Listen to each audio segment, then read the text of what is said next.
What's up? Welcome to today's live stream. I'm him. Today is June 6th, Friday, and I'm going to be around for a little bit before lunch. I just made some lunch plans, so we'll be here, mostly just hanging out until then. I gotta make a post. I forgot that's what I was doing before I started this live stream, but curious, how y'all doing? There seems to be a lot of things going on these days. It's kind of funny.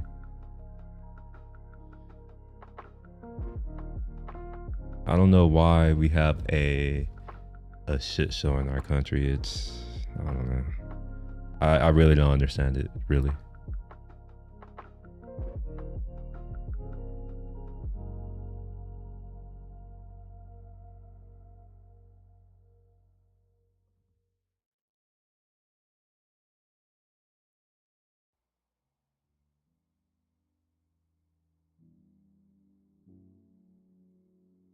All right, I'm almost done with this post. I'll share with it. Actually, no, if you want to see the post, just go on my Instagram. You can go look at my photos. It'll be the last one. Or if you click on my story, it'll be on my story for 24 hours. After I find the song that I was listening to. Oh, there we go.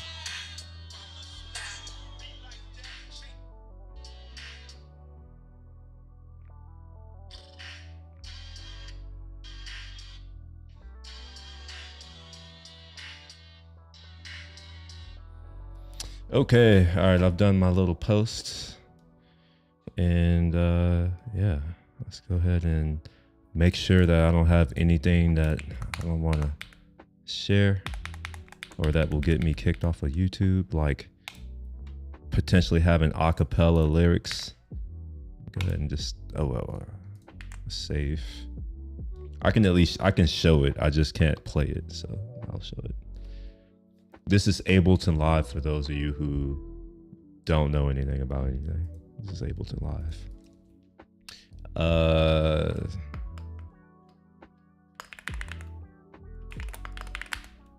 So it's Sunny in June, and this has acapella, so maybe I should say acapella. We'll just say MPC. All right, cool.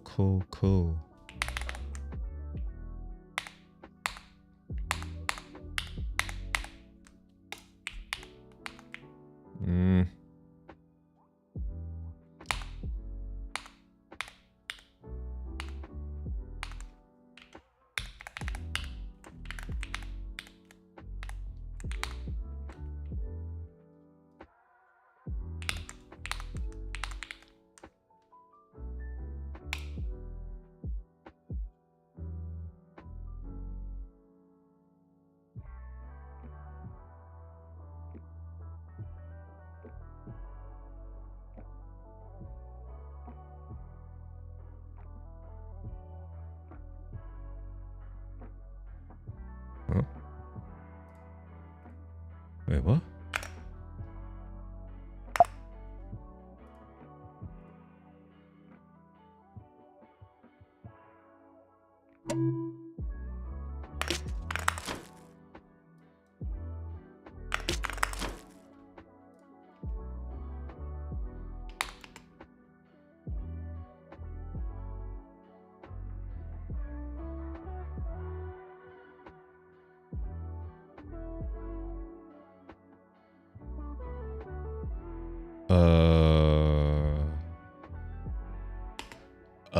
No, I'm kind of scared to delete this.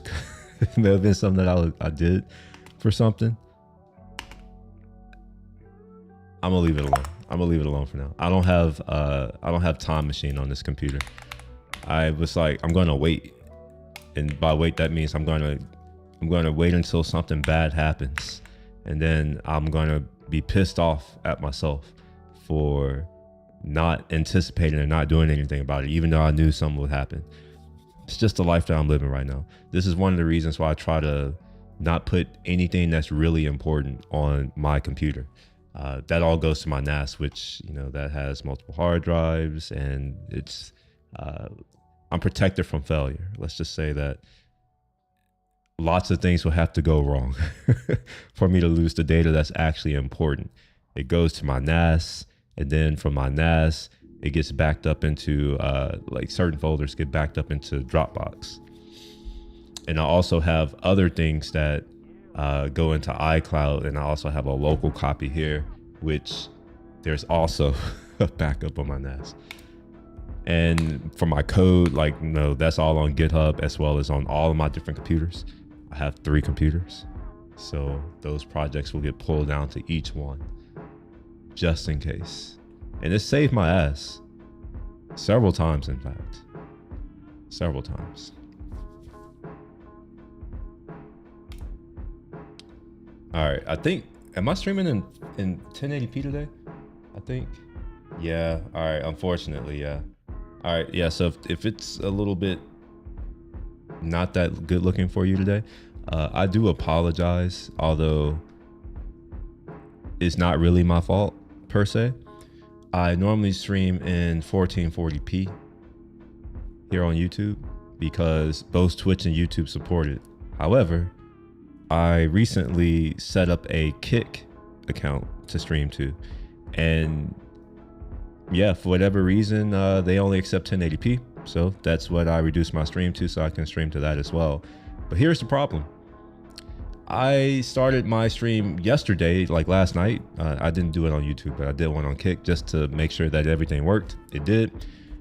Today, I started this stream. Kick is one of the platforms, and within 30 seconds, it fails. So we're watching in 1080p because of Kick. Now, I'm probably going to keep it at 1080p because I do want to stream the Kick. If I can get more engagement there, then that's where I'm going to go. So let's see what happens. Obviously, this stream is kind of a loss. You know, this was meant to be my first stream on Kick, but hey, you know, sometimes you can't have what you want in life. Anyways, this right here is wrong. This right here, this is a promise. So I'm doing some, maybe I'm doing some work. We'll see. I don't know. I have a couple things that need to get done. Oops. Let me make sure that I do something first. Yeah, I don't want to share certain things here. That would be bad if those things were shared. Okay, all right.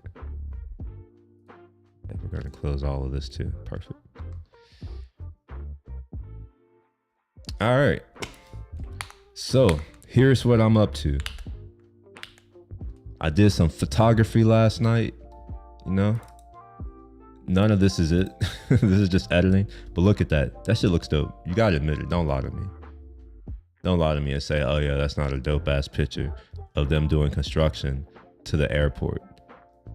No, I figured I would get Southwest airplanes before they go to shit completely. No, I kind of grew up on Southwest, and it really does suck that they're going the direction that every other airline has gone. And it sucks for me because I hate every other airline. I'm fine with United, you know, even though I hate them. I'm fine with, that's who I normally fly with, United, because they fly to most of the countries I want to go to. So there's that. But for domestic flights, Southwest was it. And I'm very disappointed in some of the new policies that they're doing. In any case, let's go ahead and open up a browser, and we can see here that I am not streaming to Kick because of reasons. And I want to open up something. Let me open it up from my phone. There was something that I was reading here that I'm like, you know what? Maybe I want to read this here. And I do want to read it here. However, let me read these other things so I can close these tabs. I'm going to read this. So yeah, just get ready. This has been on my to-do list to read for a while. I did say I was going to read, and yeah, I guess I'm going to do it now. So let's do that. Let me first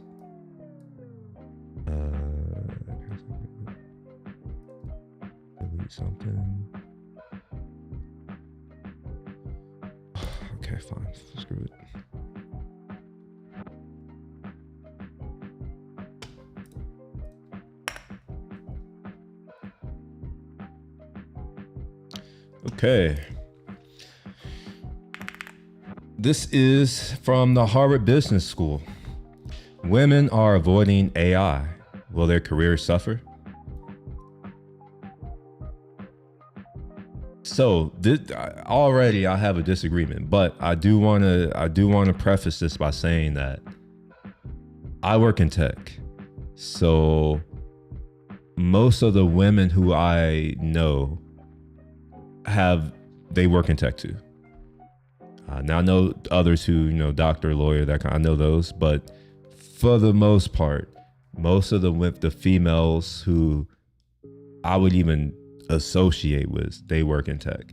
So yeah, I haven't seen it, but it's also the types of women. I mostly know like product people, so they use AI, but let's go listen. Whatever. Let's see what he has to say.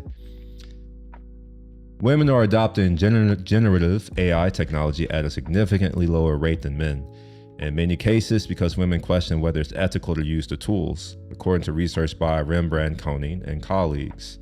If women are shying away from AI, could the gender gap in pay and job opportunities continue to widen? The thing is that I don't accept this statement. There is nothing preventing a woman from going and applying to work in a mine or going to apply to go work on an oil rig. They make a lot of money, just FYI. I don't think there's anything stopping them from that.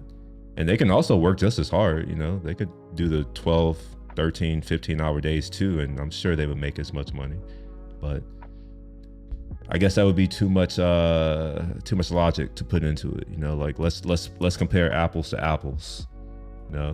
For the same amount of work, for the same job, for the same level of it, like level of output, they get paid the same. Actually, they get paid more. Google found that they were paying women more than they were paying men.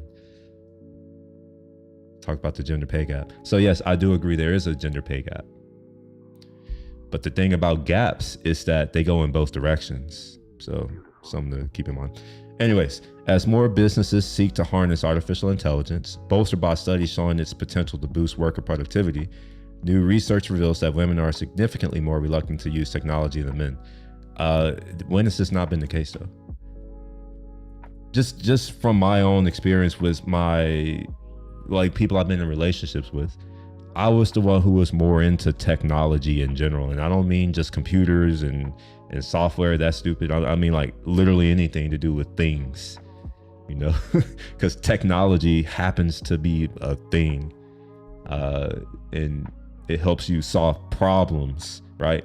And for most of my life, I haven't noticed those things being of any interest to the women who are in my life. Case in point, there's this new camera and it has a backside illuminated sensor. This is back when they were, becoming popular. And I want to bring my girlfriend to the Best Buy so we can go look at it. And she couldn't be less uninterested.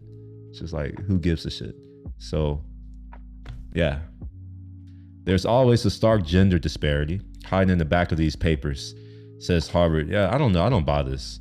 I'm sick of this statement right here. I need to see data, like actual data that compares apples to apples, not, like for people who go into these easy ass, sit down on your ass, air conditioned jobs. No. Like show me in the same field, the same job, the same hours, the same everything, the same risk. Show me that there's a difference. Also, more than that, show me that they negotiated in the same way that I did. There's never been a job offer in the past 10 years that I've just accepted. They'll be like, hey, yeah, we're going to offer you $170,000. And I'm like, I want 190. Okay, yeah, we can do that. I know you can do that because what the fuck? Like, either you're going to do that or I'm a step.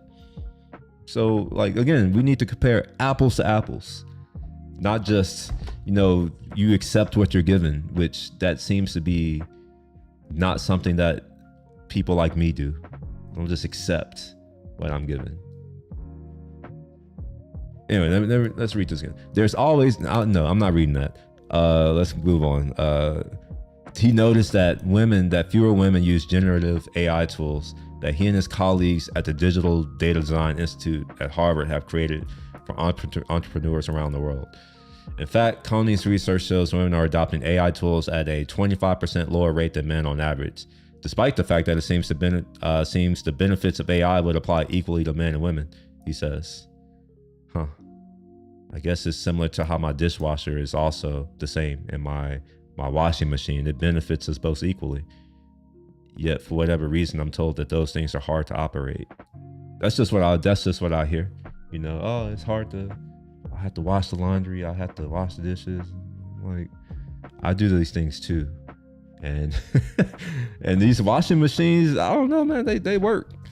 I don't know. I haven't had a dirty dish in years. It's amazing, actually. It's kind of like, is it this easy? And for what it's worth, I grew up washing my dishes by hand, and even then, it wasn't that big of a deal. It was easy. And I was working, you know, because, you know, some people, they're like, oh, I had to balance the demands of all these things. It's like, well, I do too, and I don't find that it's that difficult. For instance, I have a dog. I know that it's not the same as a human, but I've had to babysit. But anyway, I have a dog. I had to take care of him alone. I had a job. I had to do that. I had my own side things that I would do. I had to do that. I also had hobbies. I also have, well, not had. I shouldn't say had. These are things that I still have. I don't want to get too far off topic. Let's keep reading this. Why? In many cases, the research suggests women are concerned about the ethics of using the tools and may fear they will be judged harshly in the workplace relying on them. Why do they care so much about what others think of them? And why are you overly concerned about ethics? Like, come on, move on. Coney says in a recent working paper, Global Evidence of Gender Gaps in Gender. Okay, Coney co-authored the paper with Nicholas G. Otis and whoever of the University of California. Oh my gosh, I don't know if I want to read this. UC Berkeley and Caitlin Cranny of, all right, I think I see where that's going.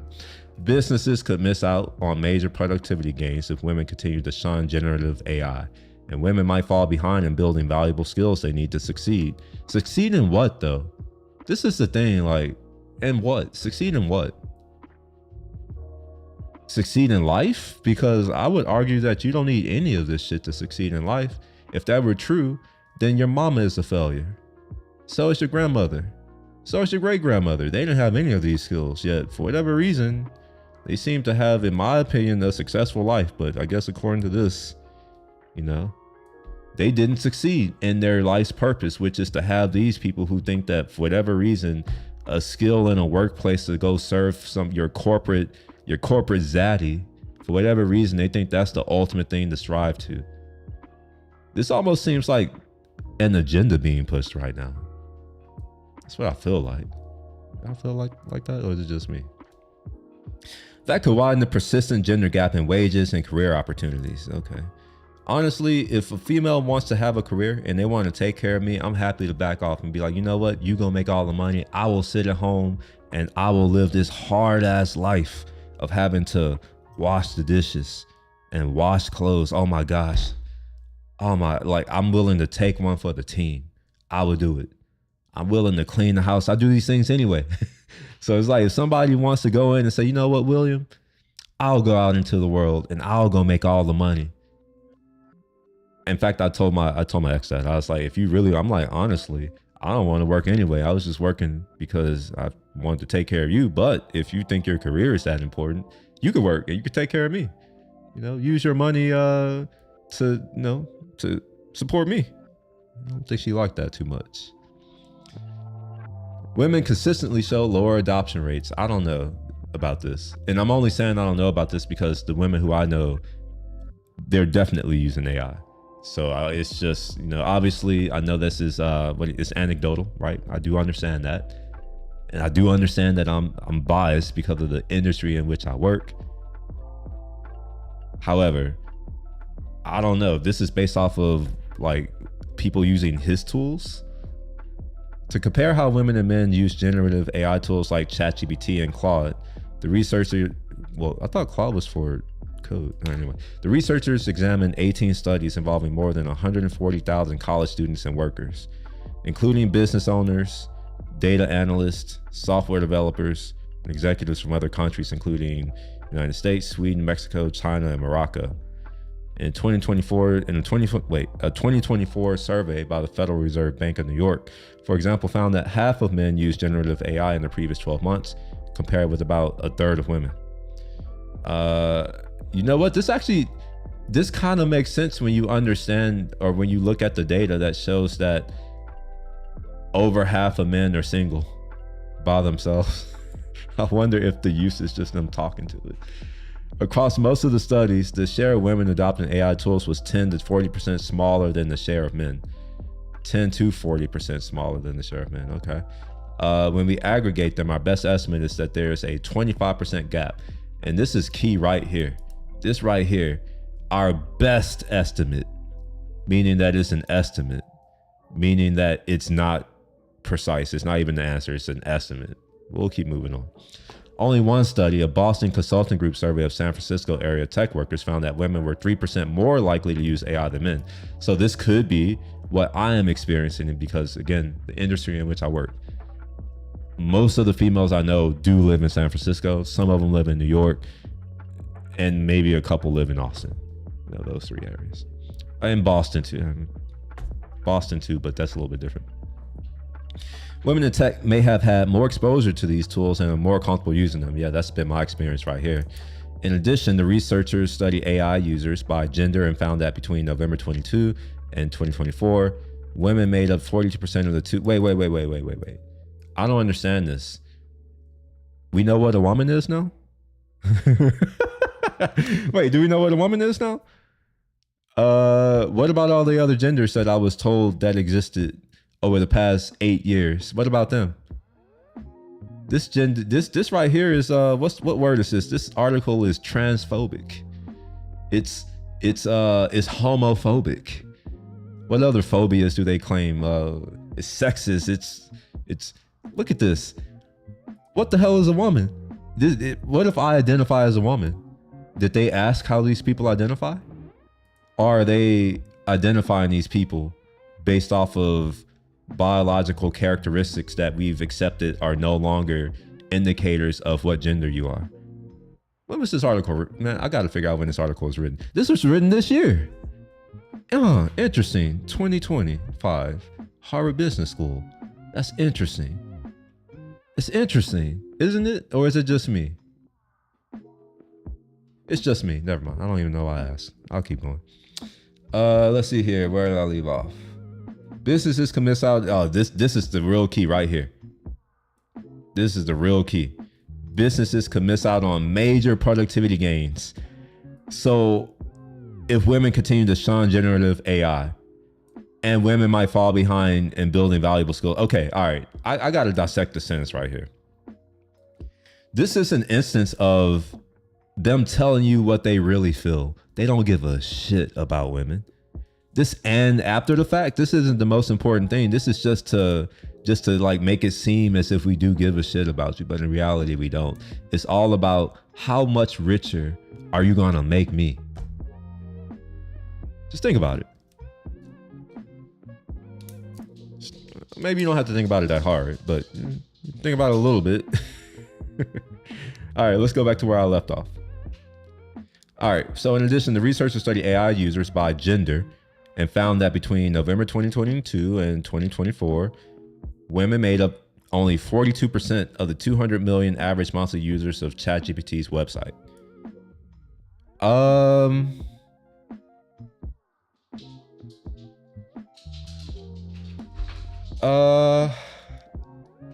So here's here's how I'm reading this, and maybe y'all tell me if like my, you know, I'm dumb sometimes, right? I'm not that smart. It just says only 42%, but isn't the max that they can represent 50%? And that's only if we accept the fact that there's 6 genders. That's only if we accept the fact that there's 6 genders. So you know, if you split up 100% by 6 genders and women are making up 42%, that almost seems as if that's all of the women. Or am I wrong in thinking that? Should I ask ChatGPT? I wonder if I should. Let's keep going. In terms of smartphone app usage, the gender gap was even larger, with 27% of total ChatGPT application downloads coming from women. Again, I don't know what a woman is. Like, I thought I was a woman because I came out as Wilma to my doctor friend. And I told her that I am not only a woman now, but I'm also white. I'm transracial. And I told her that I wanted her to acknowledge and accept my identity, and she refused to do it. But she also told me that I had to accept other people's identities. So I was just like, what the hell? So I don't get the same benefits, and I was told no. So it's just interesting right here. Anyway, 27% of total GPT application downloads coming from women. So if he would have said 27% here, I would be like, okay, yeah, you know, my expectation is 50%, and we're about half of what I expect. But to be at 42%, that's like what, 5% less than what I would expect, which is margin of error at most. I mean, that's not really, I don't know, it's not that big of a deal to me. Women expressed concerns about AI. To explore whether women were more likely to deploy AI tools because they were less familiar with them than men, Conan and his colleagues also surveyed some 17,000 male and female entrepreneurs in Kenya. Oh gosh. Already, I don't even trust the data, because I know what it takes to be an entrepreneur in Kenya. It takes not having a job, which is easy, and saying I'm an entrepreneur, which is easy. It's like when you go into my community, into the hood, into the black community in the hood, and you go and ask people, and every single person is, oh, I'm an entrepreneur. Inviting them to use ChatGPT and providing information about how to use the technology. They still found the gender gap persisted, with women about 13% less likely to try the tool. 13% is, I mean, that's something, but let's see, 13% of 17,000. Now they don't claim, or they don't indicate if this is 50-50. So I'm just gonna make it up and say that this is probably 50-50. So this would be 8,500 women, and 13% of that would be about 900 women. They didn't try the tool. Or less, was women about, okay, yeah, about 900 women didn't try it, which is, okay.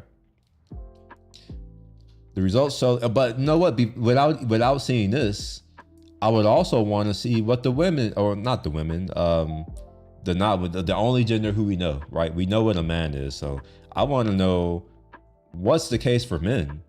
What percent of men were less likely to try the tool? Because just telling me this is one-sided. For what it's worth, I'm hoping, I know I said I'm reading this, but I'm also trying to show what critical thinking is like. Don't just read something and just accept it. Like this right here is hiding information. First off, what percentage split is male and female? That's not here. And then on top of that, yeah, you're gonna tell me this 13% less likely to try the tool. Is this for all men? Because, or I'm sorry, for all, or is it against men? And if it is against men, I want to know what percent of them were less likely to use the tool, so I can know whether or not this 13% is actually relevant. Unless this is 13% less likely compared to the men. So if, let's say that 5% of them were less likely to use the tool, then this would be 13% of that. I don't know what they're saying. It's not clear. The results show that access alone may not be enough to close the gap. Even the opportunity to use ChatGPT was equalized. Women were less likely to engage with the tool, which we think is pretty shocking. Why do you think this is pretty shocking? This right here, this type of empty rhetoric pisses me off. Don't say something that's pretty shocking, because shocking is emotional language. You need to come with something as to why it is shocking, because as someone who has seen a lot of different things, as well as experienced a lot of different things, someone not using something isn't shocking to me. It's not a shocking fact. No? Based on conversations with managers and other studies of work and gender, Koning says in some cases, women appear to be worried about the potential cost of relying on computer-generated information, particularly if it's perceived as unethical or cheating. Oh, now they're worried about cheating? Interesting. I wonder if cheating on your spouse or your significant other is considered unethical or cheating. Huh. I don't know. I don't buy this right here, but sure, I'll keep going. Women face greater penalties in being judged as not having expertise in different fields. Coney says, no, that's actually false. That's actually very false. And if we are going to say this statement, we need to be very clear. Penalties where? Because if we're talking about penalties legally, that is absolutely false. If we're talking about penalties socially, I'm also going to say that's very false.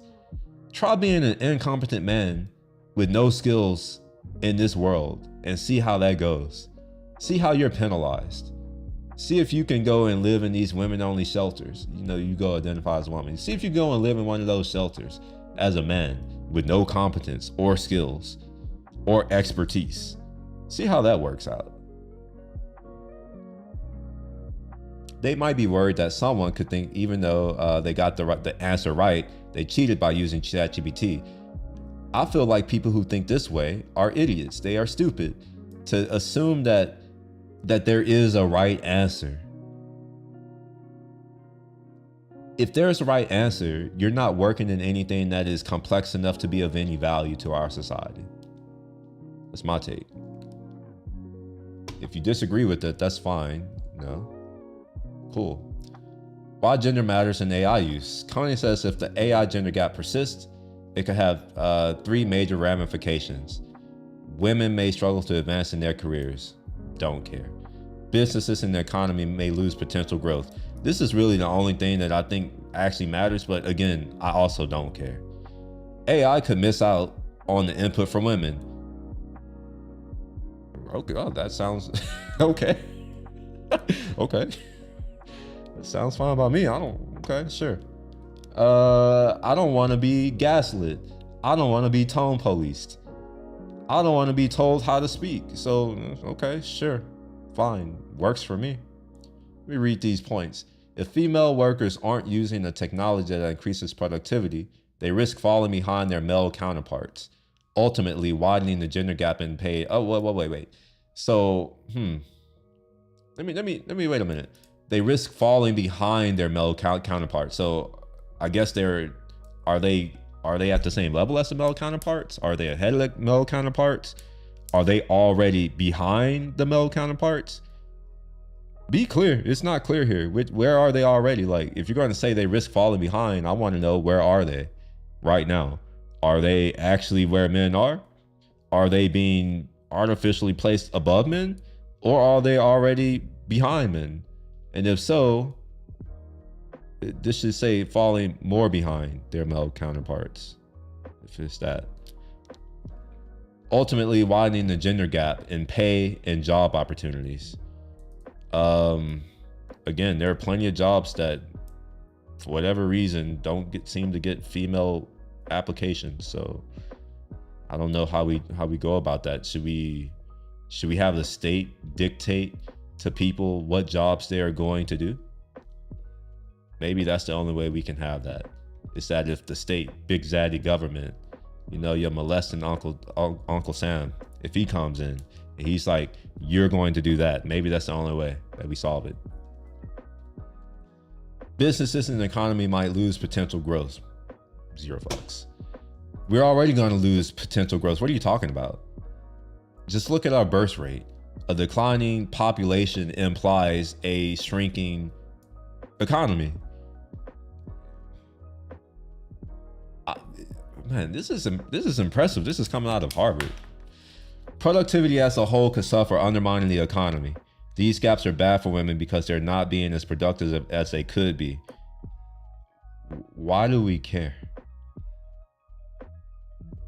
I'm not seeing anything saying that something can be bad for men. So If we do want to live in an equal society, we should equally not care about women and their productivity and all that kind of thing. It should go both ways. If we don't care about men, let's also not care about women. If we're not going to care about women, we should also not care about men. It goes both ways. Coney says, but they're also bad for the economy because they're losing out on economic growth we could have had. Again, you're not going to get economic growth if the population doesn't grow. The only reason why we've had growth in our country over its history is because our population has expanded, has grown. We've been importing more immigrants to deal with the fact that our own population seems to not want to reproduce itself, which is also causing our society, our values to deteriorate, because people who come into our country don't necessarily need to share our values. Once they outnumber the indigenous population, they can come in and say, you know what, fuck what you think and your values. We're the majority. We're going to do things our way. I don't think that'll be good for anyone, but let's just focus on women, right? It just won't be good for women. Fuck the men. It just won't be good for the women. Okay. AI can miss out on input from women. Again, zero fucks. The large language models that underpin generative AI improve as they gain new information. My question is, okay, why didn't they create it then? Right? Like that's the one thing that's always lost on me. It's like something gets created, and then it's like, now that it's created, oh, they need to be involved because they need to make sure it's, well, who stopped them from creating these tools? I want to know, because it wasn't me. In fact, it was the exact opposite. I actually encouraged, when I used to teach, I would encourage the females to do all these different things. And you want to know how many of them did them? One, literally one of them. It wasn't the black girl who was in my class, unfortunately. I will admit that I did work a little more to try to cause I'm like, all right, at least one of us, we can at least get one. But she didn't seem interested. It's an Asian girl. The only one who seemed to really like really, but she was also an engineer too, like an actual engineer. So that could also have played a part.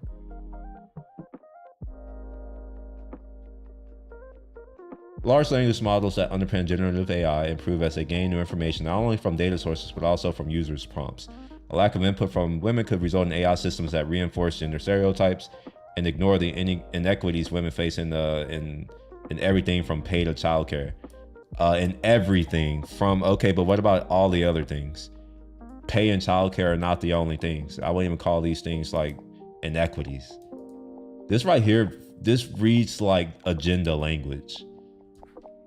Perhaps this is why they're potentially about to lose their funding from the government.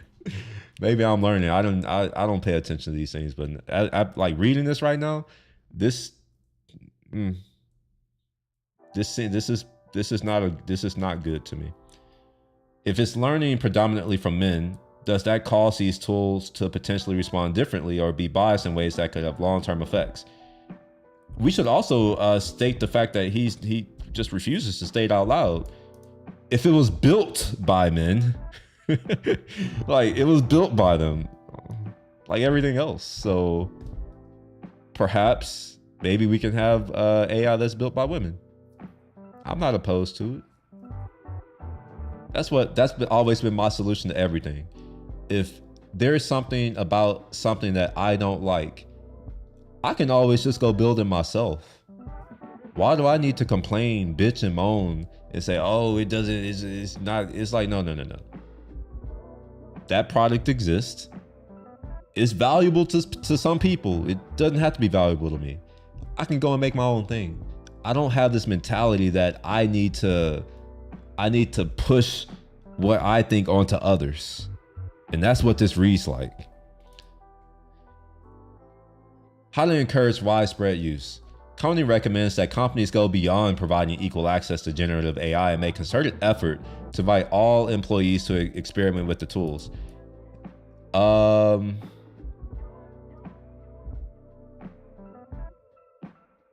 Okay. It sounds like that's already happened, or maybe I missed that. Maybe I misread it when I saw this right here. Maybe this right here. Maybe I just interpreted that because they didn't really give a lot of context, but I kind of thought that's what was happening here. Honestly, I kind of thought that isn't that what happened here too, as well as up here. Didn't they? Okay, never mind. All right, let's keep going. I love to see trainings. Oh my gosh, trainings. We need more HR now. Okay. Around AI that everyone has to go through in order to make them comfortable. So we need to compel people. Okay. Drawing from research on psychological safety by his colleague. Oh my gosh. Of course. Of course. Urges companies to create a culture in which using AI is not only normalized, but encouraged. Okay. I'm talking with more companies about using generative AI, places where it seems gaps are the smallest and those where leaders are saying, all right, we want everyone to adopt these tools. Some stuff going to work, some stuff's not. That's okay, he says. If you do that, you're going, man, this was a terrible article. I'm sorry.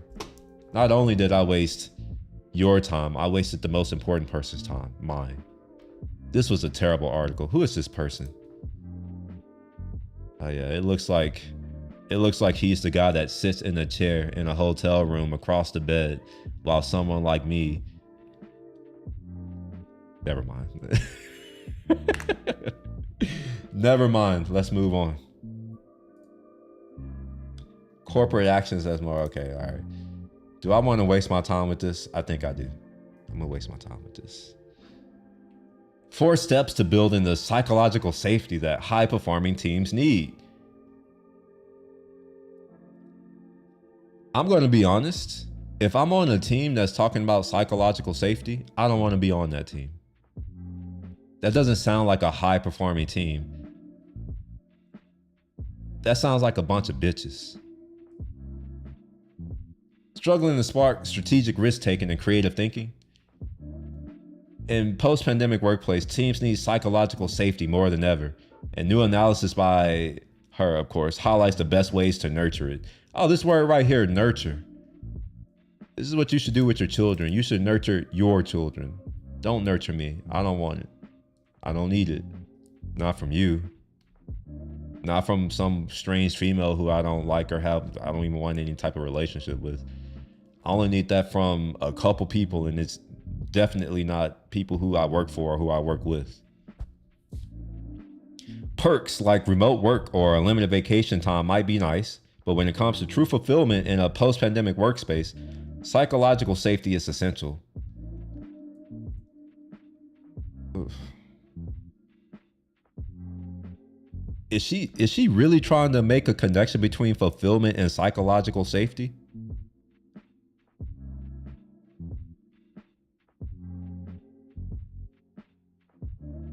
All right, I think I need to. I actually think I need to like. I'm going to make use of ChatGPT. I need it right now because I what? Hold on.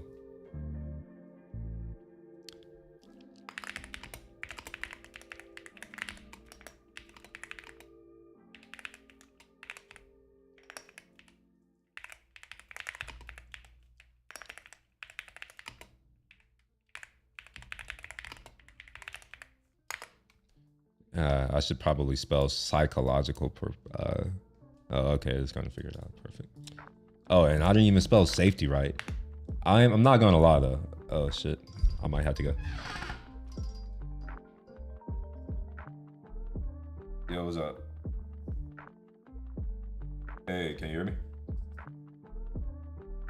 I wonder if he called on accident. Yeah, can you hear me? What's up?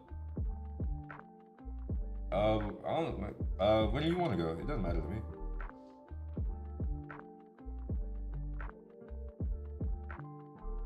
Okay. Well, what time do you want to go?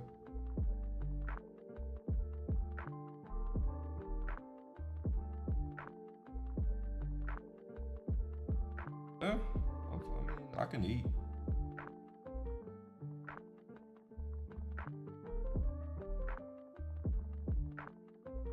All right, so 30 minutes. All right, all right. Let me send you the place. This is actually the only place I know the name of. I'm not even gonna lie. It's called Peri Peri Factory, but I'll send you. Yeah, it's on Westheimer.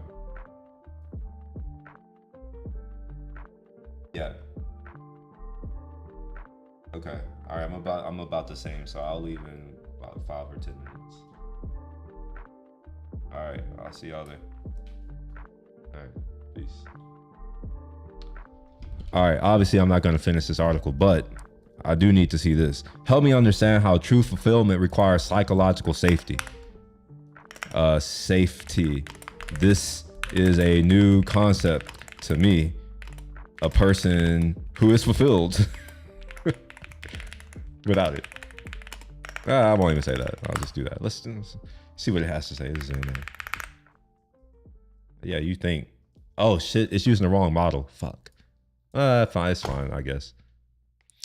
Psychological safety is the sense that you can express thoughts, feelings, and a need without fearing judgment, rejection, retaliation. It means acknowledging uncertainty and vulnerability. True fulfillment isn't just having what you want or feeling satisfied in the moment. It involves continuously growing. Okay, but if you lack psychological safety from whether your own inner critic, from an environment where speaking up risks, you'll avoid admitting doubts or uncertainties, which blocks learning, certain boundaries, or taking on challenges, which stalls growth, expressing a full range of emotions, okay? Without safety, any fulfillment you feel is vulnerable to collapse the moment you face criticism, internal, in contrast with your environment mindset that treats mistakes, opportunities, and values. You're free to experiment.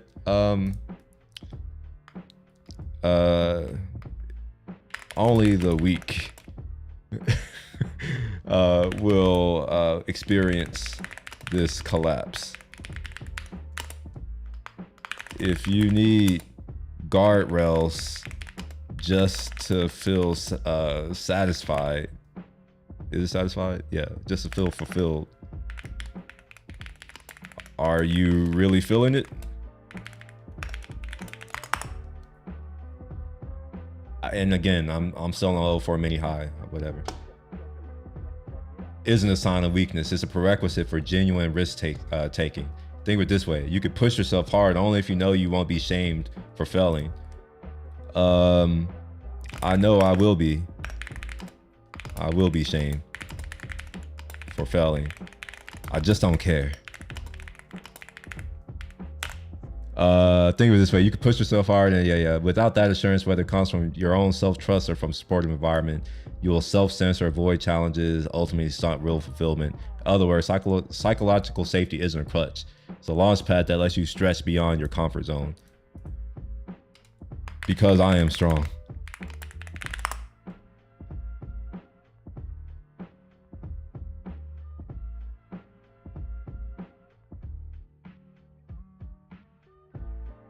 It's not about coddling weaknesses or avoiding all shame. It's foundation for honest self-assessment and growth. Even if you feel impervious to external criticisms, consider this: internal.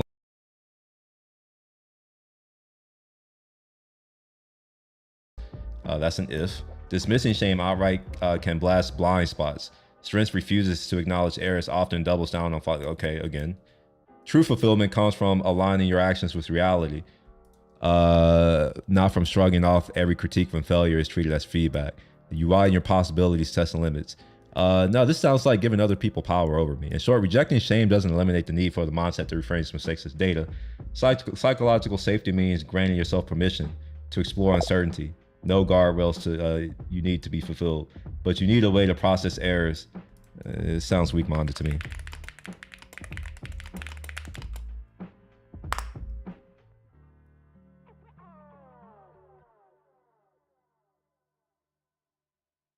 It isn't about being weak-minded. It's about how your brain. I said it sounds weak-minded to me.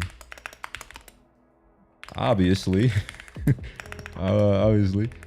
Wait, can I spell obvious? Yeah. Yeah. No, I can't. Obvious.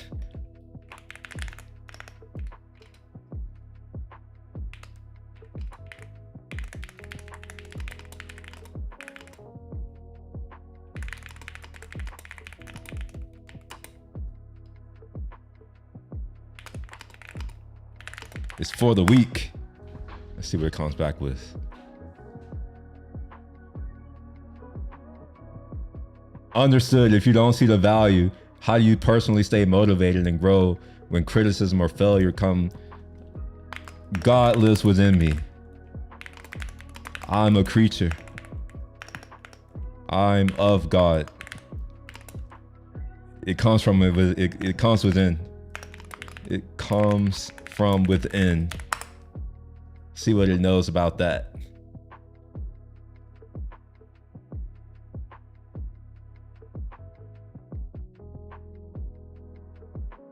Oh, now it's trying to say, oh, that's your psychological safety. Okay, yeah. Believe your self-worth comes from, it's not a belief. It's not a belief.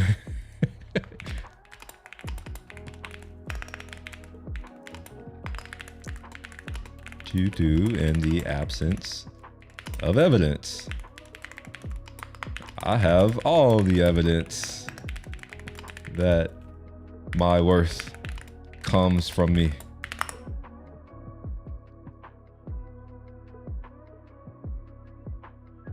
Okay. If you gather concrete proof through your achievements, resilience, that your worth is, it's inherently mine, then you already have psychological safety. Oh my gosh. The self-evidence means you don't need external approval to take risks or own mistakes. And okay, whoa. I'm gonna keep going, but that contradicts your earlier statement.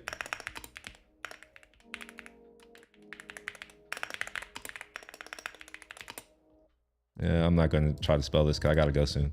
Contradicts. I would go and like find the actual contradiction, but I'm hoping the thing can actually figure it out. Both description points to the same core. Psychological safety arises when your worth isn't tied to external approval. But that's literally what it said. That was the earlier I illustrated with God was in as a source. Now I noted that you've collected your evidence to achieve the really bullshit. Okay, this was terrible because it told me right here. Oh my gosh. See, it literally said it right here. Without fearing judgment, rejection, or retaliation from who? Others. That's from who? From others. And then down here is like, oh yeah, it's not external approval, but that contradicts the statement. And maybe, I don't know, maybe my brain is just broken and I don't understand things. But yeah, I call bullshit on this entire article. Talking about emotional, psychological safety. What the hell?